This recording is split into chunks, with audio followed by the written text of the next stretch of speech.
Scenario. You're a team lead on a project. This project is pretty big, and so you're getting new team members added all the time. You might not know these team members at all either. They might be from all over the organization. So you don't know them, they don't know you, you don't know anything about each other. But somehow you have to keep this project moving forward, communication going well, collaboration going well, and everyone hopefully to be happy.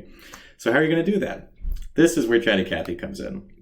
When you sign your team up for ChattyKathi, we ask them a few questions about themselves outside of work, what some of their interests are. Say they're outdoors people, indoors people, maybe they're dog people or cat people, maybe they love sports, anything else. We then use those to create chats based on like-minded interests across users. So if I look at Kaylee here, we find out that she's really into Lord of the Rings and mystery books and pets. I know in particular she's into dogs. So we take those interests and we make chats for users that have like-minded interests. This keeps your team kind of more in sync with each other on more than just a work-to-work basis. They have more to communicate and more to connect on.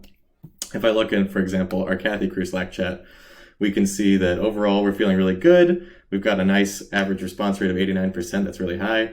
We've sent 47 prompts, and we can probably see if we scroll through all of this that most of the chats we've responded to are about our dogs. And that's because we all love dogs, and the chat knows that because all of our interests say we love dogs. And so we've crafted this chat and sent prompts to this chat based on those interests.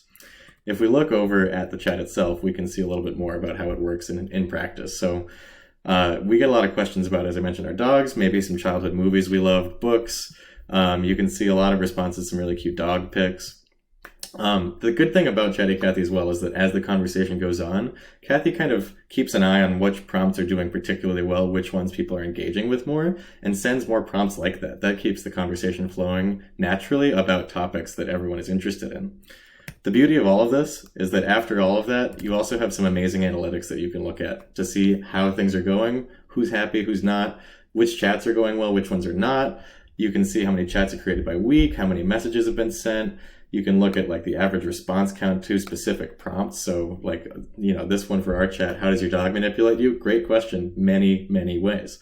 We can also see which interest libraries are getting the most play. So, the dogs, as I mentioned, is in the most chats with 7 members, but also we find out that a lot of our coworkers here are really into mindfulness, so we can incorporate that a little bit more.